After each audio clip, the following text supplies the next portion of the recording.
ইমাম মালিক রাহমাতুল্লাহ আলাইহি অনেক দামি একজন ইমাম। আমাদের ইমাম ইমাম মালিক, ইমাম শাফি, ইমাম আহমদ ইবনে হাম্বল, ইমাম আবু হানিফা রাহমাতুল্লাহ আলাইহি, এরা হলেন সুমশহুর একজন ইমাম। ইমাম মালিক রাহমাতুল্লাহ আলাইহি এরকম ভাবে মক্কা থেকে মদিনায় হিজরত করে চলে গেলেন। মদিনায় গিয়া এরকম ভাবে ইমাম মালিক রাহমাতুল্লাহ আলাইহি আমার পয়গম্বরের জন্য এত পাগল ছিলেন, এত পাগল ছিলেন। ইতিহাসের কিতাবের ভিতরে পাওয়া যায় ইমাম মালিক যতদিন মদিনায় অবস্থান করলেন ততদিন পর্যন্ত উনি স্যান্ডেল পরিধান করে নাই। কেন তাকে জিজ্ঞাসা করা হলো, ওগো ইমাম মালিক, আপনি কেন এরকম ভাবে স্যান্ডেল পরিধান করেন না? কারণটা কি? কারণটা কি?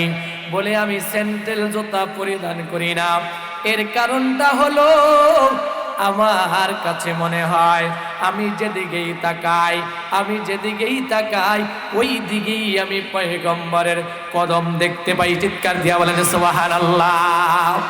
আমি যেই দিকেই তাকাই আমি পয়গম্বরের কদমের ঘ্রাণ পাই, যার কারণে এটা আমার কাছে বেয়াদবি মনে হয়। এই জন্য ইমাম মালিক রাহমাতুল্লাহ আলাইহি মদিনায় কোথাও থুতু নিক্ষেপ করতো না। আমি গত বছর, আপনারা জানেন কিনা সেটা আমি জানি না, মনে হয় গত বছর বাইতুল্লাহর সফরের আগে আপনাদের এখানে এসেছিলাম। আমাকেও আল্লাহ বাইতুল্লাহ নিয়েছেন, নবীজির রওজায়ে আতহার দেখে আসলাম। আমরা তো মদিনার বিভিন্ন অলিতে গলিতে সাইর করেছিলাম, তখন আমরা দেখতে পাইলাম বিভিন্ন সাহাবায়ে কেরামের নামে রোড আছে, রাস্তা আছে। এখনো পর্যন্ত ওই সাহাবাওয়ালা ওই সাহাবীদের নামে, অনেক পুরনো সাহাবী, এদের নামে দেখা যায় রাস্তা আছে, এদের নামে দেখা যায় এরকম ভাবে বিভিন্ন ভবন ওই সাহাবীর নামে আছে। এই জন্য তৎকালীন সময় ইমাম মালিক রাহমাতুল্লাহ আলাইহি মদিনায় হাঁটা চলা করত, কিন্তু কোথাও থুতু নিক্ষেপ করতো না। খুব এরকম ভাবে নির্ধারিত জায়গা ছাড়া অত্যন্ত মোহাব্বত ছিল নবীর প্রতি।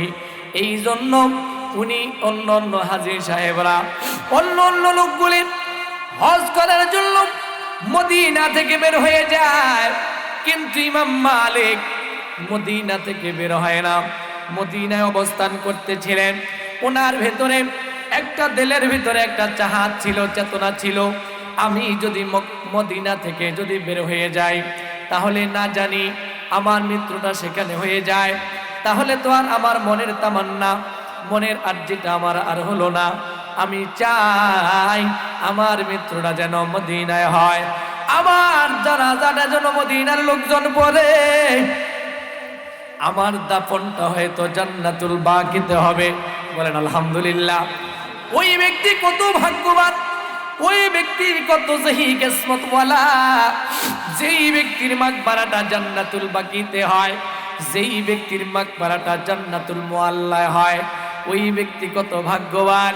যেই ব্যক্তির মৃত্যুটা মক্কায় হয়, ওই ব্যক্তি কত ভাগ্যবান।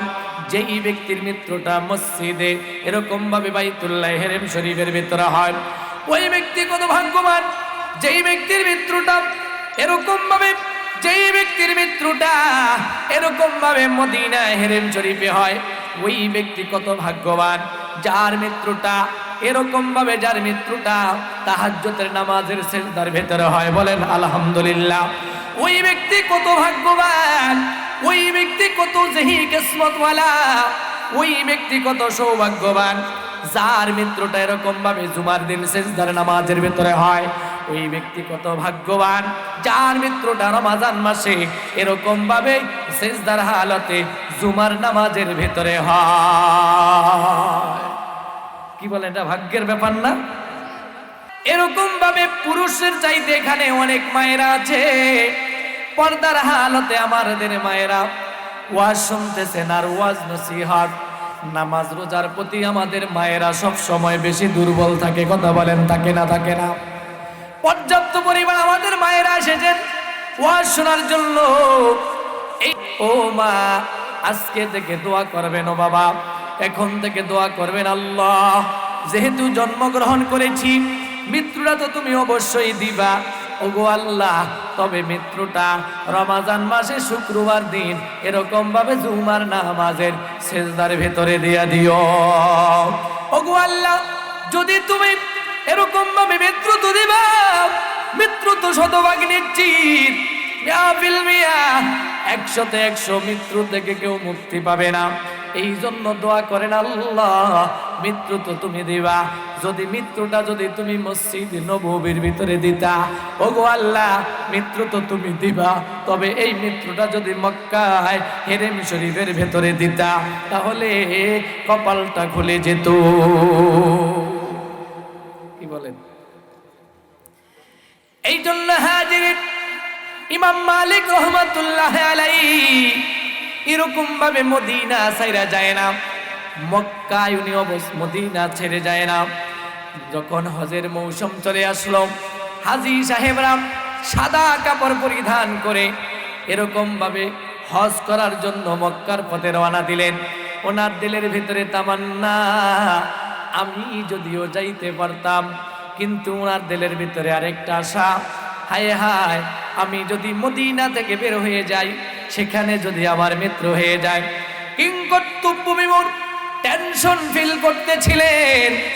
এশারের সালাত আদায় কইরা বাড়তি 2 রাকাত সালাতুল হাজত নামাজ পড়া ওযু সহকারে ঘুমিয়ে গেলেন।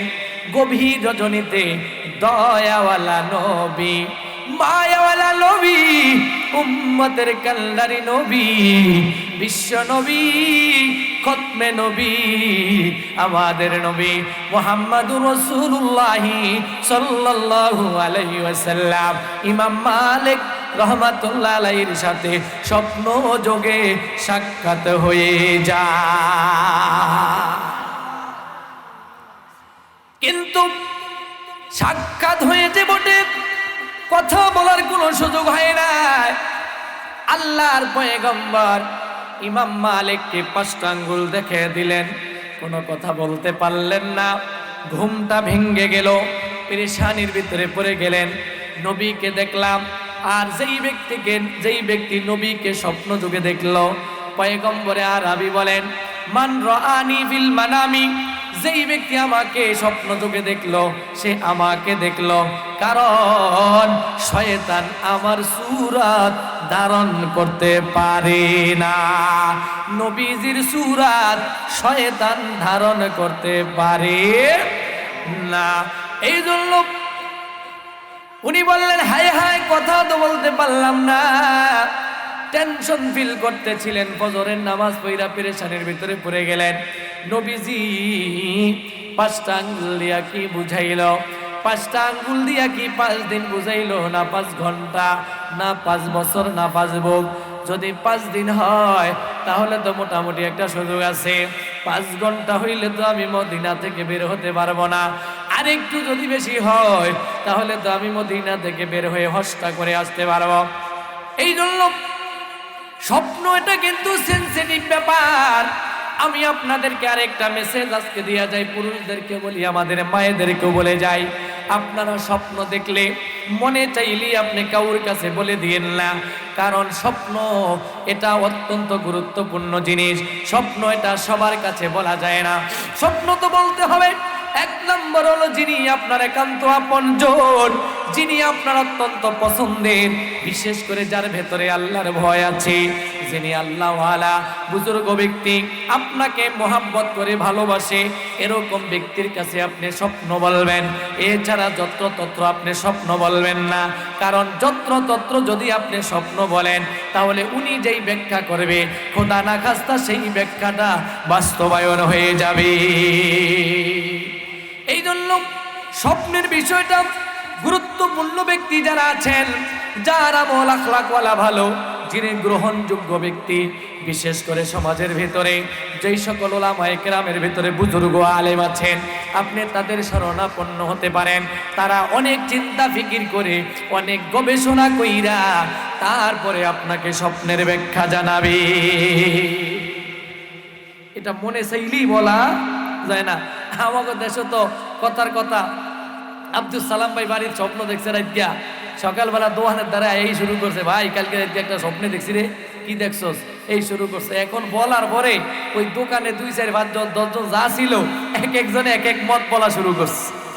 কথা কন না, বলে না বলে না। পরে সর্বশেষ কি কয়, যা বেটা যা দেখছস ভালোই দেখছিস, কিন্তু আগে নানান মন্তব্য করিয়া থাকে না। এই জন্য স্বপ্নের কথা মনে চাইলে কাউরে বলা যায় না। বলবেন তো কাকে বলবেন?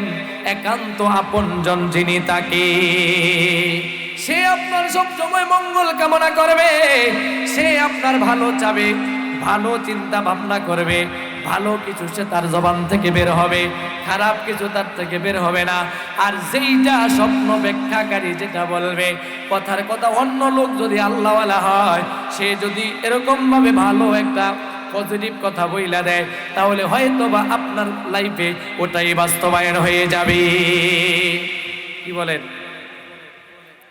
সম্মানিত হাজির, ইমাম মালিক রহমাতুল্লাহ আলাইহি উনার আমলে তৎকালীন সময়ে স্বপ্ন ব্যাখ্যাকারী ছিলেন। স্বপ্নের ব্যাখ্যা যিনি দিতেন, বিশুদ্ধ স্বপ্নের ব্যাখ্যা, আল্লামা ইবনে সিরিন রহমাতুল্লাহ আলাইহি। আল্লামা ইবনে সিরিনের কাছে খাদেমকে প্রস্তুত করলেন, খাদেম তুমি এরকম ভাবে আল্লামা ইবনে সিরিনের কাছে যাইবা, সিরিনের কাছে গিয়া বলবা মদিনায় একজন ব্যক্তি স্বপ্নে দেখলেন এরকম ভাবে নবীজি তাকে 5টা আঙ্গুল দেখাইলো, এই 5টা আঙ্গুলের দ্বারা উদ্দেশ্য কি, মাকসাদ কি, এটা উনি জানতে চায়। এবার খাদেম চলে গেলেন, তবে শর্ত হইল তুমি নাম বলবা না। খাদেম চলে গেল, খাদেম গিয়ে আল্লামা ইবনে সিরিনকে বললেন, ওগো আল্লামা ইবনে সিরিন, মদিনায় এক লোক স্বপ্নে দেখলেন নবীজি তাকে 5টা আঙ্গুল দেখাইলেন, কোনো কথা হয় নাই। এই 5টা আঙ্গুলের দ্বারা কি কি বুঝাইছে, 5 বছর না 5 দিন না 5 যুগ, এটা উনি জানতে চায়। ইমাম এরকম ভাবে আল্লামা ইবনে সিরিন রাহমাতুল্লাহ আলাইহি বলেন, এই স্বপ্ন যিনি দেখছে 1 নম্বরে ওনার নাম বলা লাগবে, কারণ এই স্বপ্নটা সাধারণ কোনো ব্যক্তি দেখতে পারে না। এই স্বপ্নটা তো মনে হয় মদিনায় একজন গ্রহণযোগ্য ব্যক্তি আছে, ইমাম মালিক ছাড়া এই স্বপ্ন কেউ দেখতে পারে না। তুমি যাও, যিনি স্বপ্ন দেখেছেন তার নাম নিয়ে আসো।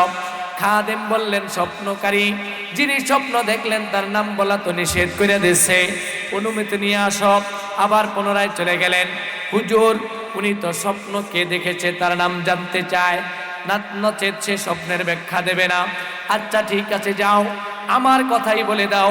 এবার খাদেম আবার চলে গেলেন আল্লামা ইবনে সিরিনের কাছে। ওগো আল্লামা ইবনে সিরিন, হ্যাঁ এই স্বপ্নটা ইমাম মালিক দেখেছি, এই স্বপ্নটা তো দেখেছে ইমাম মালিক। আল্লামা ইবনে সিরিন রাহমাতুল্লাহ আলাইহি, আওয়াজ দিয়ে করে কমে গেছে।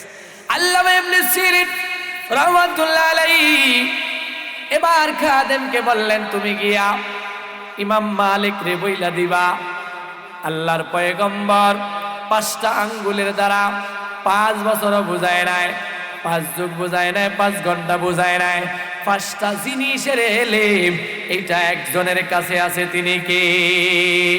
ইন্নাল্লাহা ইনদাহু ইলমুস সাআ ওয়া ইউনাজ্জিলুল গায়স ওয়া ইয়ালামু মা ফিল আরহাম ওয়া মা তাদরি নাফসুম মাযা তাকসিবু গাদা ওয়া মা তাদরি নাফসুম বিআইয়ি আরদিন তামুত। 1 নম্বরে কিয়ামত কোথায় হবে, কিয়ামত কখন হবে, কোন দিন হবে, কি পরিমাণ হবে, এই কিয়ামত কোন দিন হবে এটা দুনিয়ার কোনো মানুষ জানে না, এটা একজনই জানে, তিনি হলেন কি? কিয়ামতের ব্যাপারে অনেক আলামত কিতাবের ভিতরে আসছে, অনেক আলামত আছে, তা ঠিক আছে।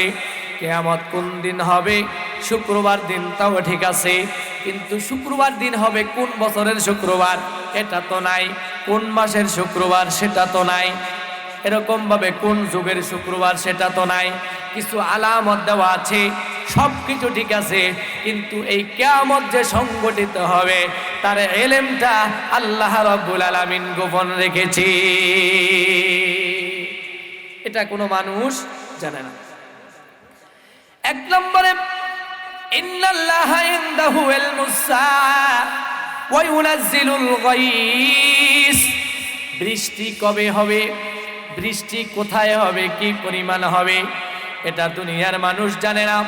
এখন আপনারা বলবেন আবহাওয়া অফিস থেকে তো বৃষ্টির কথা বলে, তবে তারা তো এই কথা বলে না, তারা কিন্তু এই কথা বলে না যে বৃষ্টি হবে। কথা বলেন, তারা কি এই কথা কয়? তারা কি কয় বৃষ্টি হওয়ার সম্ভাবনা আছে? কথা কন, তারা কি কয়? বৃষ্টি হওয়ার সম্ভাবনা আছে, হবে, এই কথা তারা বলে না। এই আর লাভিও না দেন না, দাও, ঠিক আছে? তারা তো হবে এই কথা বলে না, কিন্তু তারা কয় সম্ভাবনা আছে। তাইলে বৃষ্টি হবে কি হবে না এটা দুনিয়ার কোনো মানুষ জানে না, এটা একজনে জানে, তিনি হলেন কি? ওয়ায়ালামু মা ফিল আরহাম। মায়ের রেহেমের ভিতরে কি আছে, ছেলে আছে না মেয়ে আছে, একটা আছে না দুইটা আছে, ল্যাংরা আছে না আতুর আছে, আন্দা আছে না বড়া আছে, এইটা তো দুনিয়ার কোনো মানুষ জানে না। এই এলেম একমাত্র আল্লাহ রাখছে, আল্লাহর এলেমের কাছে লুকায়িত আছে। এখন আপনারা প্রশ্ন করবেন, আমরা তো ডিজিটাল আলতার মাধ্যমে জানতে পারি, তবে হ্যাঁ, আপনি তো ডিজিটাল আলতার মাধ্যমে কখন জানলেন? একটা বাচ্চা যখন হইল, হওয়ার পরে জানলেন। তাও চিকিৎসা বিজ্ঞান বলে 5 মাস আগে তাও বলা যায় না। কথা বলেন, যায়? স্বামী স্ত্রী যখন মুজামাত করে মিলামিশা হওয়ার পর যেই পুরুষের পৃষ্ঠ থেকে মায়ের এরকম ভাবে স্ত্রীর রেহেমের ভেতরে যেই পানিটা প্রবেশ করবে, ওই পানির দ্বারা কি হবে এইটা দুনিয়ার কোনো মানুষ জানে না, এটা একজনই জানে, তিনি হলেন কে?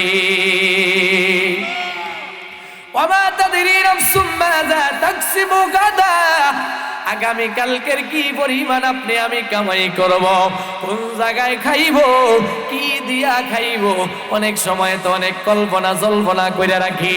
কত মানুষ আশা ভরসা কইরা পাক কইরা রাখে আগামী কালকের সে খাবে, কথার কথা দুপুরে খাবে, কিন্তু দেখা যায় ওই দিনের দুপুরেরও খাবার খাইতে পারে না। কথা বলে না, হয় না, হয় না? কি পরিমাণ সে অর্জন করবে, কামাই করবে, এই এলেম এটা দুনিয়ার কোনো মানুষের কাছে নাই। মানুষের কল্পনা থাকতে পারে, মানুষের এরকম ভাবে অভিজ্ঞতা থাকতে পারে, কিন্তু চূড়ান্ত পর্যায়ের বাস্তবায়ন এটা হলো একজনের হাতে, তিনি হলেন কি? এরকম ভাবে মৃত্যু কোথায় হবে, কোন জায়গায় হবে, এটা দুনিয়ার কোনো মানুষ জানে না, এইটা একজনের কাছেই লুকায়িত আছে, তিনি হলেন কি? এই কথাটাই তুমি গিয়া ইমাম মালিক রে বইলা দিবা যে আল্লাহ তো তোমারে 5 বছর 5 দিন 5 যুগ 5 ঘন্টা 5 আঙ্গুল দিয়া এগুলি বুঝায় নাই, আল্লাহ বুঝাইছে 5টা জিনিসের এলেম, এটা আল্লাহর কাছেই আছে।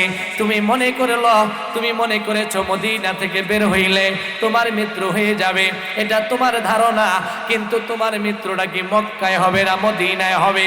কোথায় হবে? পাহাড়ে হবে না, নগরে হবে না, শহরে হবে নাকি গ্রামে হবে, এটা দুনিয়ার কোনো মানুষ জানে না, এটা আল্লাহ তাআলা, এই এলেমটা আল্লাহর কাছে লুকায়িত আছে। এই জন্য আল্লাহ রাব্বুল আলামিন বলেন, মৃত্যু নিশ্চিত। যেহেতু আমরা জন্মগ্রহণ করেছি, আমাদেরকে মৃত্যু গ্রহণ করা লাগবে না, লাগবে না? পয়গম্বর মুসা আলাইহিস সালাতু ওয়াস সালাম আল্লাহর সাথে কথা বলতেন, বারবার রবের কাছে যাইতেন, কথা বলতেন, বারবার প্রশ্ন করতেন, করতেন না, করতেন না? আমার সাথে একটু কথাবার্তা কইেন, এখানে যদি বোবার মতন বইয়া দেন তাহলে বুঝবো আপনারা, আমি আপনাদেরকে বুঝাইতে পারতেছি না। একটু কথাবার্তা বললেন, ঠিক আছে ইনশাআল্লাহ। আল্লাহর সাথে কথা বলতেছিলেন, একবার মূসা আলাইহিস সালাম আল্লাহকে জিজ্ঞেস করলেন, হে রব, আপনি কোথায় থাকেন, আপনার অবস্থানটা কোথায়? স্বাভাবিক যুক্তিসঙ্গত প্রশ্ন, কথা বলেন, প্রশ্ন কিনা? আমার মনের কথা কার কাছে বলতাম রে, যদি দেখা তার পাইতাম রে। কার দেখা? আমার মনের কথা কার কাছে বলতাম রে, যদি দেখা তার পাইতাম রে। আওয়াজ দিয়া বলেন, কার দেখা? আমার মনের কথা কার কাছে বলতাম রে, যদি দেখা তার পাইতাম রে। আকাশেতে উঠে গো চন্দ্র, সঙ্গে নিয়া তারা, আকাশেতে উঠে গো চন্দ্র, সঙ্গে নিয়া তারা, আমার মনের মাঝে উঠে গো চন্দ্র আল্লাহ কালামে গেরারি, যদি দেখা তার পাইতাম রে। সবাই চিৎকার দিয়া বলেন, কার দেখা? মূসা নবী কইল গো কথা, গিয়া তুর পারে। মূসা নবী কইল গো কথা, গিয়া তুর পাহাড়ে। আমার মাওলার নূরে পাহাড় জলে, নবী মূসা জলে নায়রে, যদি দেখা তার পাইতাম রে। কার দেখা? ইব্রাহিম বিন আদহাম রে ছিল বলকেরি বাদশাহ। ইব্রাহিম বিন আদহাম রে ছিল বলকেরি বাদশাহ। আমার মাওলার প্রেমে বাদশাহী সাইরা জংলায় চলে গেল রে, যদি দেখা তার পাইতাম রে। আওয়াজ দিয়া কোন, কার দেখা? পয়গম্বর মূসা কালিমুল্লাহ তুর পাহাড়ে গিয়া আল্লাহকে জিজ্ঞেস করলেন, মালিক আপনার অবস্থানটা কোথায়? আপনি কোথায় থাকেন? আপনার কোন জায়গায় অবস্থান? আমার আল্লাহ ডাক দিয়া কয়, হে মূসা, তুমি আবার জানতে চাও আমি কোথায় থাকি? আমি আল্লাহ একমাত্র বান্দার দিলের ভেতরে থাকি। চিৎকার দিয়া বলেন সুবহানাল্লাহ। তবে সাধারণ কোন দিল না, সাধারণ কোন দিল না, সাধারণ কোন অন্তর না, বলে আমি আল্লাহ ওই বান্দার দিলের ভেতরে অবস্থান করি, যেই বান্দার দিলটা পুত পবিত্র। চিৎকার দিয়া কোন সুবহানাল্লাহ। মান্না গুঞ্জাম দর জমিনে আসে মা, মান্না গুঞ্জাম দর জমিনে আছে মালেকে গুঞ্জাম দর কুলুবে মুমিনা লেকে গুঞ্জাম দর কুলুবে মুমিনা চিৎকার দিয়া বলেন সুবহানাল্লাহ।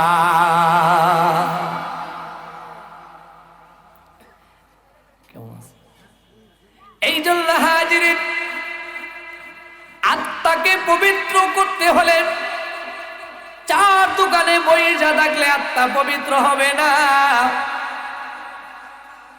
ওই যে চার রাস্তার মাঝে বইসা থাকলে আত্মা পবিত্র হবে না।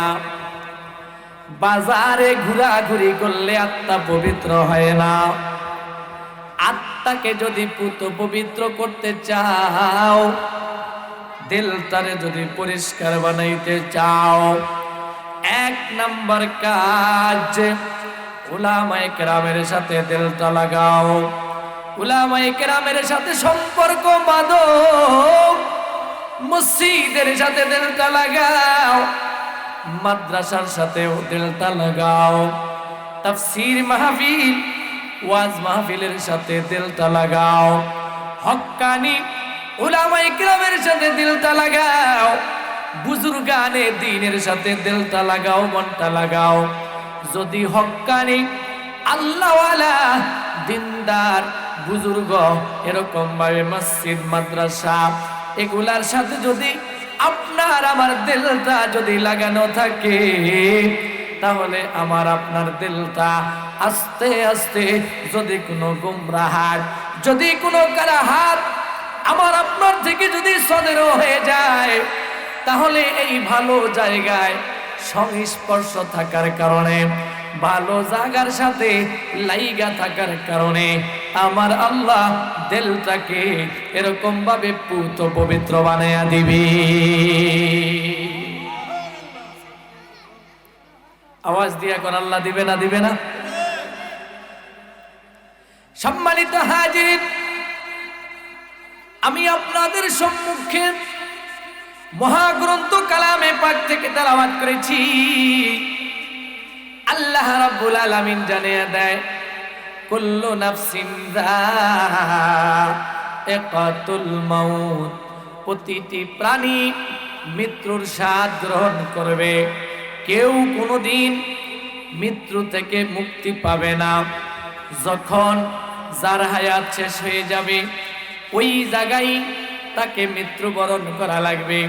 মৃত্যু থেকে কেউ এরকম ভাবে মুক্তি পাওয়ার কোনো সুযোগ, তার বাস্তব জ্বলন্ত দৃষ্টান্ত হলো আমরা সকলেই জানি, আমাদের সামনে স্পষ্ট দৃশ্যমান এই পৃথিবীতে আমাদের সাথে কত লোক ছিল। আজকের কথা বলি, আজকের গত রাত্রে থেকে এই রাত্র পর্যন্ত মাত্র 24 ঘন্টার ভেতরে আমাদের মাদ্রাসা এলাকা পৌরসভা ৯ নম্বর ওয়ার্ড, এই ৯ নম্বর ওয়ার্ডে ৩ জন লোক মারা গেছে।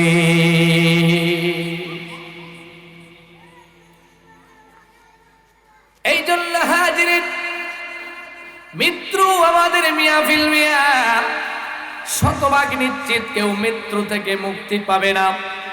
যখন যার যেখানে মৃত্যু হওয়ার কথা, ওই জায়গাতেই তার মৃত্যু হয়ে যাবে। এই জন্য আল্লাহ রাব্বুল আলামিন বলেন, প্রতিটি প্রাণী মৃত্যুর স্বাদ গ্রহণ করবে, কেউ মৃত্যু থেকে কোনোদিন রেহাই পাবে না। এই কথাটাকে কবি কত সুন্দরভাবে রচনা করেছেন।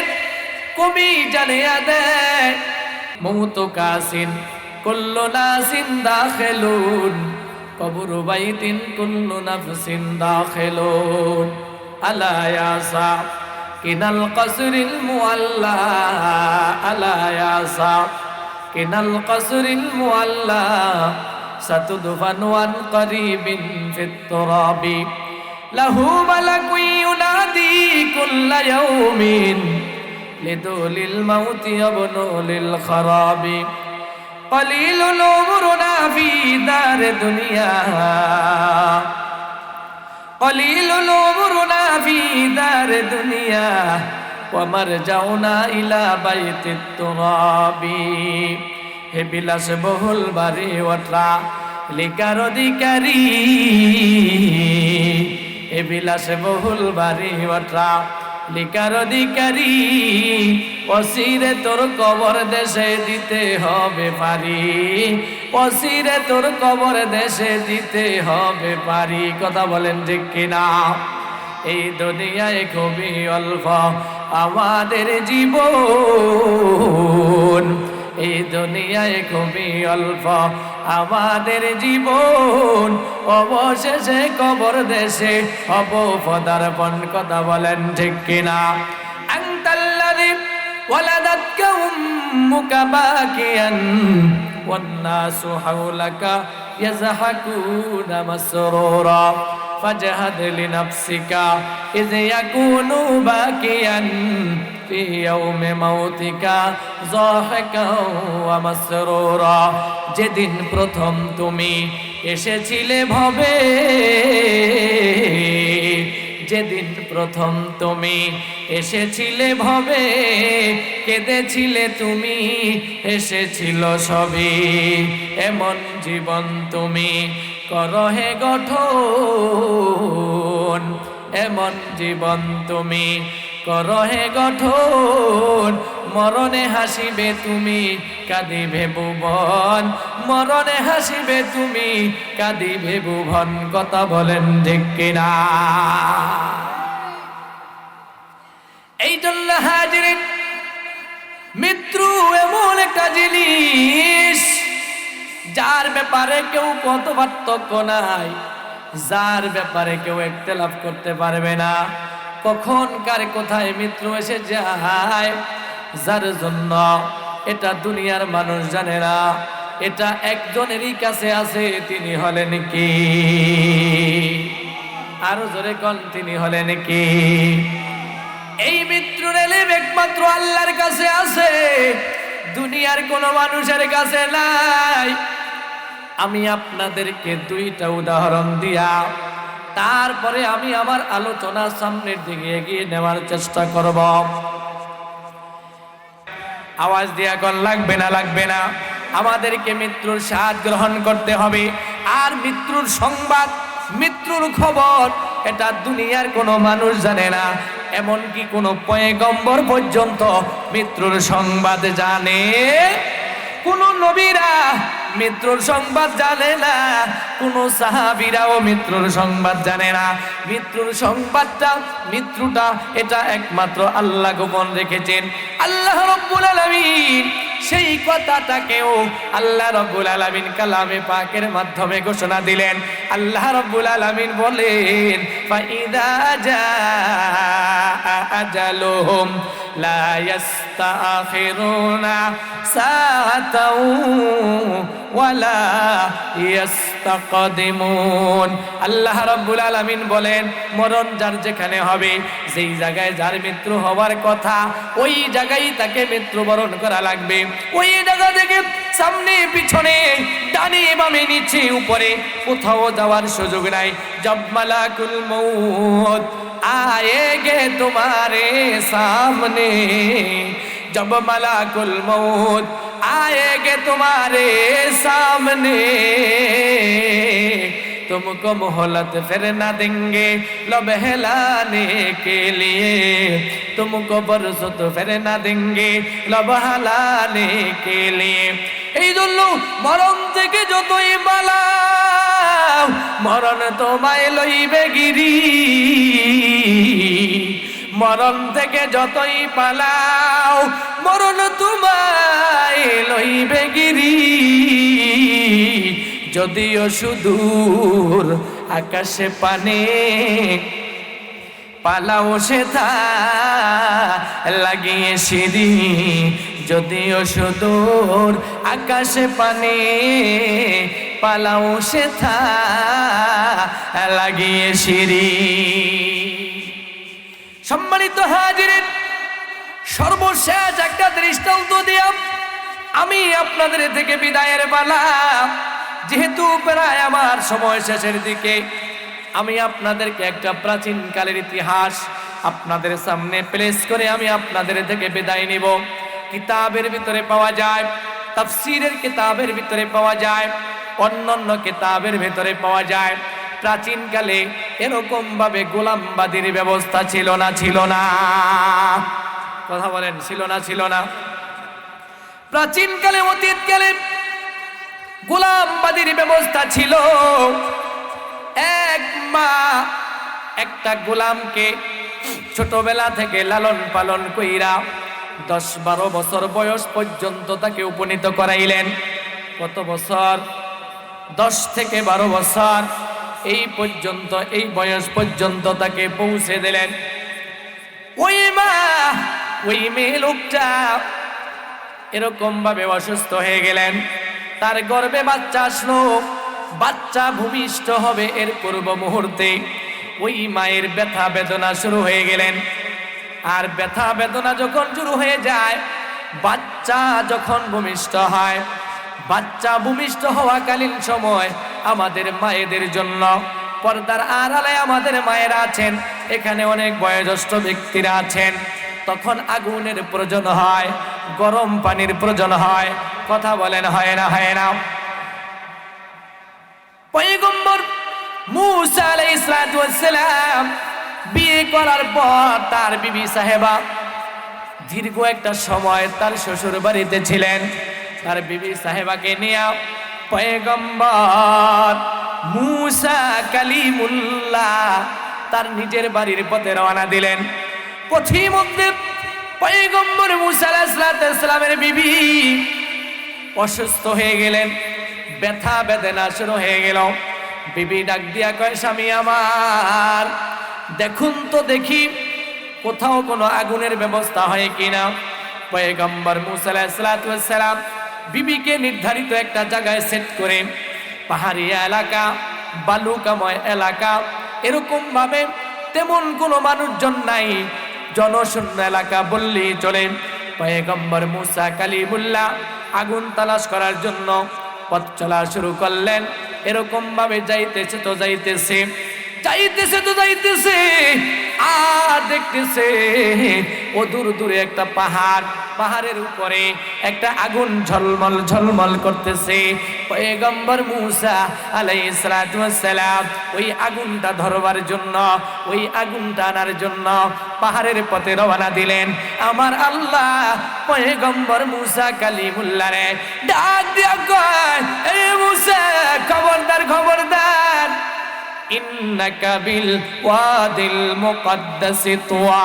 এ মূসা, তুমি যেই দিকে পথ চলা শুরু করলা, যেই জায়গায় তুমি কদম দেওয়া শুরু করলা, তুমি তো মনে করলা এইখানে আগুন, কিন্তু না রে মূসা, না না না, এই জায়গায় কিন্তু আগুন না, এটা হলো আমি আল্লাহর নূর। চিৎকার দিয়া কোন সুবহানাল্লাহ।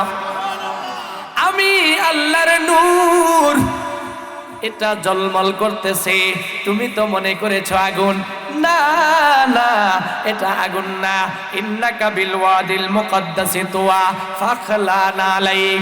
তোমার পায়ের জুতাগুলি খোলো, তোমার পায়ের জুতাগুলি খুইলা তারপরে তুমি কদম দাও, কারণ এই জায়গাটা হলো একটা পবিত্র জায়গা, এই জায়গাটা হলো একটা সম্মানিত জায়গা, এখানে জুতা পইরা আসা যায় না, জুতা পইরা ঢোকা যায় না। এই জন্য তাফসীরের কিতাবের ভিতরে আসছে পয়গম্বর মূসা আলাইহিস সালাম তার আগুন আনতে গিয়ে আল্লাহ রাব্বুল আলামিন তাকে নবুয়ত প্রাপ্ত করেছেন। চিৎকার দিয়া বলেন সুবহানাল্লাহ। তো হাজিরিন বলতেছিলাম, ওই মা তার গোলামকে ডাক দিয়া বলে, গোলাম, আমার জন্য একটু আগুনের ব্যবস্থা করো। গোলাম মালিকের হুকুম পালন করার জন্য, আগুন আনার জন্য ঘর থেকে বের হলেন। যাইতেছে তো যাইতেছে, কতটুকুন যাওয়ার পরে দেখলেন একজন বয়োজ্যেষ্ঠ সাদা পোশাক পরিহিত, এরকম ভাবে সাদা পাগড়ি, সাদা পোশাক, সাদা দাড়িওয়ালা এক বুজুর্গ ব্যক্তির ন্যায় দেখা যায়। উনি ওই গোলামকে ডাক দিয়া কয়, গোলাম কই যাও? বলে, আমি তো আমার মালিকের জন্য আগুন আনার জন্য যাই। এইবার ওই সাদা পোশাক পরিহিত বয়োজ্যেষ্ঠ এরকম ভাবে মুরব্বী কয়, এ গোলাম, তুমি তো তোমার মালিকের জন্য আগুন আনতে যাও, তুমি কি জানো কিছুক্ষণ পূর্বে তোমার মালিকের ঘরে একটা কন্যা সন্তান ভূমিষ্ঠ হয়েছে?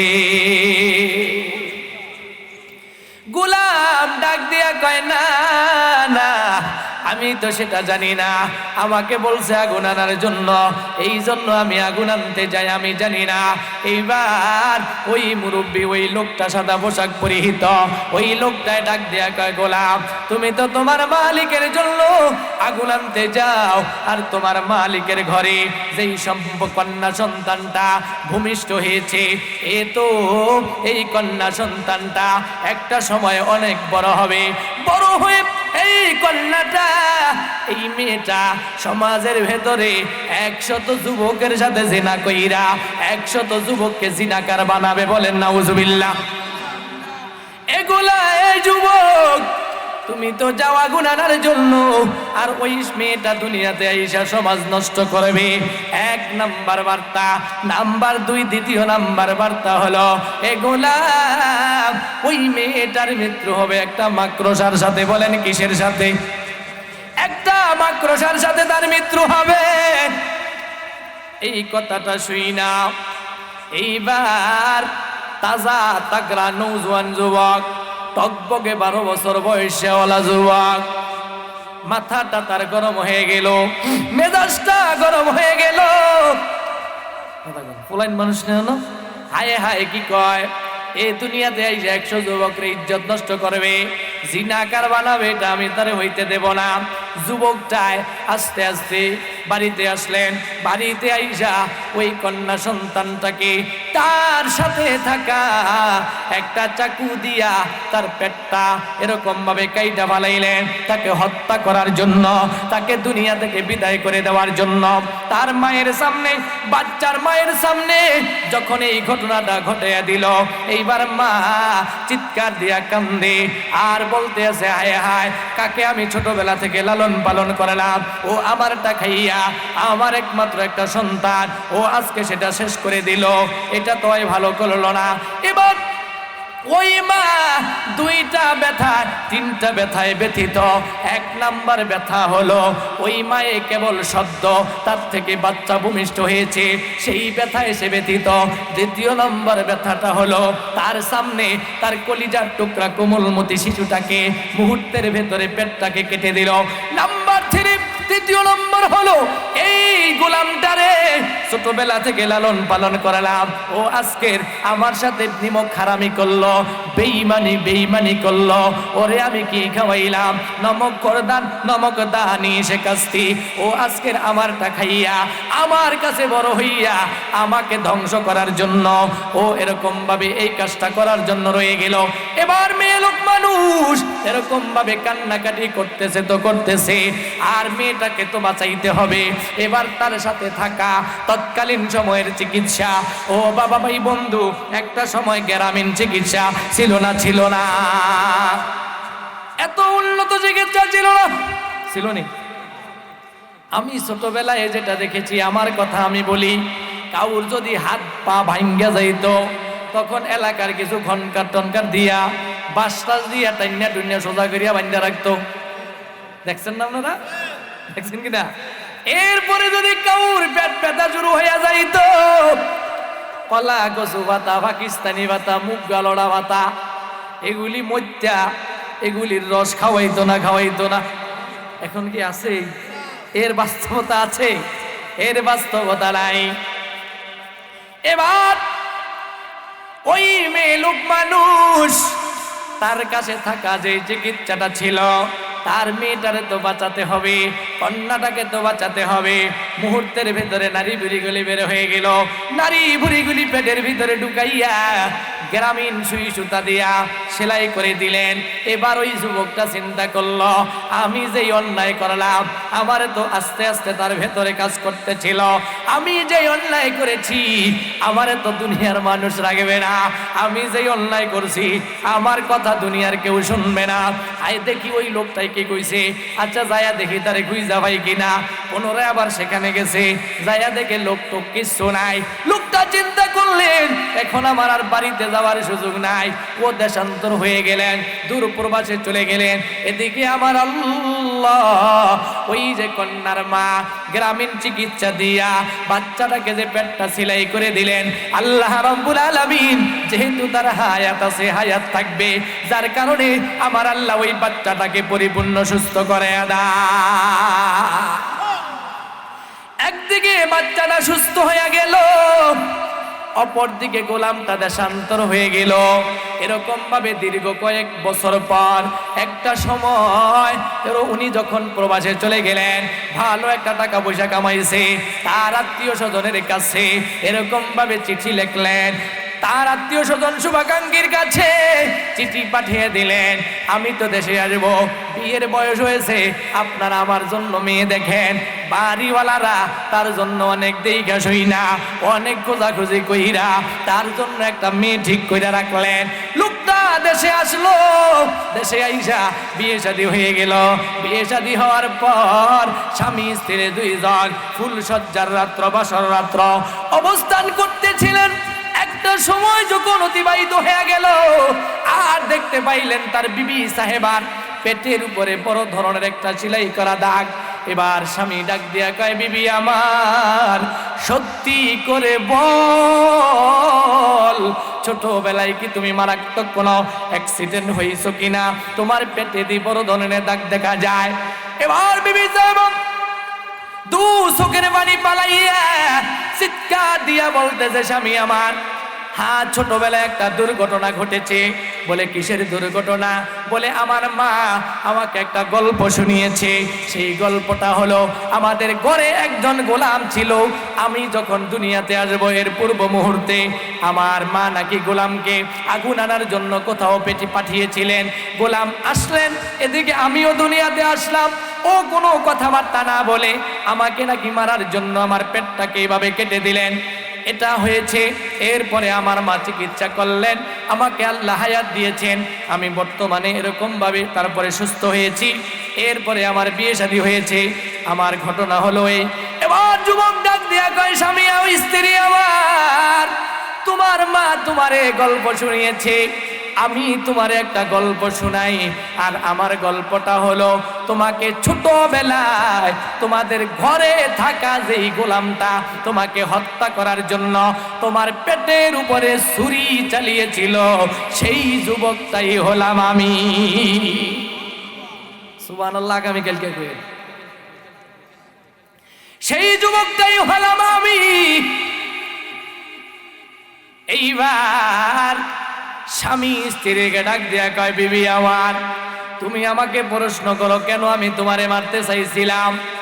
কয়, আপনি বলেন, আমি আর কি বলবো। বলে, আমি যখন আগুন আনতে গেলাম তখন এরকম ভাবে একজন বয়োজ্যেষ্ঠ লোকের সাথে দেখা হলো। ওই আমার মনে হলো লোকটা আল্লাহর ওলি। ওই লোকটা বলেছে, তুমি নাকি দুনিয়াতে আসবা, একটা সময় তুমি বড় হইবা, আর বড় হইয়া তুমি নাকি 100 যুবকের সাথে জিনা করবা। ও বিবি আমার, আমাদের বিয়ে হয়েছে, এখন তুমি আমার স্ত্রী, আমি তোমার স্বামী, আমরা একজন আরেকজনের অর্ধাঙ্গিনী।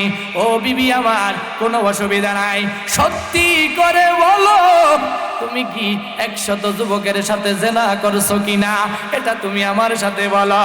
এবার ওই মেয়ে লোকটা দু চোখের পানি ফালাইয়া ডাক দিয়া কয়, স্বামী আমার, হ্যাঁ আমি বড় হইয়া 100 যুবকের সাথে জিনা করেছি। বলেন নাউজুবিল্লাহ। এবার বিবি ডাক দিয়া কয়, স্বামী আমার, 100 যুবকের সাথে জিনা করেছি বটে, তবে স্বামী গো, আমি তো খাটিয়ে দিলে তাওবা করেছি, এমন তাওবা করেছি, এখন আমার আর কোনো গুনাহ নাই, আমি এখন নিষ্পাপ ফেরেশ। কারণ পয়গম্বর আরবি বলেছেন, আত্তাইবু মিনাজ যামবি কামান লা যামবালা, যেই ব্যক্তি খাটিয়ে দিলে তাওবা করবে তার আমলনামায় কোনো গুনাহ থাকতে পারে না। আমি তো খাটি দিলে তাওবা কইরা এখন আমি নিষ্পাপ হয়ে গেছি, আমার কোনো অসুবিধা নাই। এবার স্বামী স্ত্রী দুইজন মশওয়ারা করলেন, আচ্ছা ঠিক আছে আমরা সংসার পরিচালনা করব, কোনো সমস্যা নাই, তুমিও পিছনের ইতিহাস ভুলে যাও, আমিও আমারটা ভুলে যাই, এটা আমাদের দুজনের মধ্যেই সীমাবদ্ধ রইল। আচ্ছা ঠিক আছে। এবার স্বামী পুনরায় ডাক দিয়া কয়, ও বিবি আমার, আরেকটু অপেক্ষা আছে, আরেকটু অপেক্ষা আছে। বলে সেটা কিসের অপেক্ষা? বলে বিবি গো, ওই বুজুর্গ আরেকটা কথা কইছে, সেই কথাটা হইল তোমার মৃত্যুটা বলে মাকড়সার সাথে হবে। দেখি ওই বুজুর্গ কেমন আল্লাহওয়ালা, একটা তো পাইলাম, বাকিটা পাই কিনা এটা দেখি। আচ্ছা ঠিক আছে। দুইজন সংসার পরিচালনা করতেছিলেন, মৃত্যুর ভয় নাই, পৃথিবীতে এমন কোনো মানুষ নাই। কথা কোন? এবার বিবি সাহেবা স্বামীরে ডাক দিয়া কয়, গো স্বামী আমার, আপনি আপনার ঘরের উপরে গ্লাস দিয়া সুন্দর করে আমার একটা রুম বানিয়ে দেন, ওই জায়গায় আমি থাকবো, আপনি আমি থাকবো। স্বামী স্ত্রী একজন আরেকজনের মোহাব্বত, সংসার তাদের সুন্দরভাবে চলতেছিল। এইবার স্বামী বেটা বিবি সাহেবার মোহাব্বতে তার বিল্ডিং এর উপরে গ্লাস দিয়া সুন্দর করে একটা রুম বানিয়ে দিলেন, ওই জায়গায় দুজন থাকে। আর কিছুদিন অতিবাহিত হওয়ার পর হঠাৎ করে দেখতে পাইল, এরকম ভাবে হঠাৎ করে দেখতে পাইল ওই রুমের ভেতরে কর্নারের উপরে ছাদের সাথে গেলা, রুমের যেই গ্লাসের যেই ছাদ, ওর সাথে একটা মাকড়সা এরকম ভাবে হাঁটা চলা করতেছে। স্বামী ডাক দিয়া কয়, ও বিবি আমার, মনে হয় তোমার আজরাইল জমদূত চলে আসছে। বিবি ডাক দিয়া কয়, কি কন? ছোটবেলায় কত মাকড়সা মাইরা নিলাম। আচ্ছা ঠিক আছে। তার সাথে থাকা যে লাঠি ছিল, ওই লাঠি দিয়া ওইখান থেকে মাকড়সাটারে জমিনে নামাইলেন, জমিনে নামাইয়া লাঠি দিয়া মারলেন। শুধু তাই না, এবং পা দিয়া ওই মাকড়সার ডলা দিলেন। এরকম ভাবে ওই মাকড়সার মুখে থাকা যেই কাঁটাটা ছিল, ওই কাঁটাটা ওই মেয়ে লোকটার পায়ের মুড়িয়ায়, পায়ের গোড়ালিতে গেথে ওই জায়গায় ওই মেয়ে লোকটা মৃত্যুবরণ করেছে। আমার আল্লাহ রাগ দিয়া কয়, ও দুনিয়ার মানুষ, ও আমার বান্দা বান্দিরা, ফাইদা জাআ আজালুহুম লা ইস্তাখিরুনা সাআতাও ওয়ালা ইস্তাকদিমুন। মৃত্যু যার যখন যেখানে হবে, যেই জায়গায় নির্ধারিত, ওই জায়গাতেই তাকে মৃত্যুবরণ করা লাগবে না, লাগবে না। এই জন্য কবি বলেন, মরণ থেকে যতই পালাও, মরণ তোমায় লইবে গিরি, যদিও সুদূর আকাশে পানে, পালাও সেথা লাগিয়ে সিঁড়ি, যদিও সুদূর আকাশে পানে, পালাও সেথা লাগিয়ে সিঁড়ি।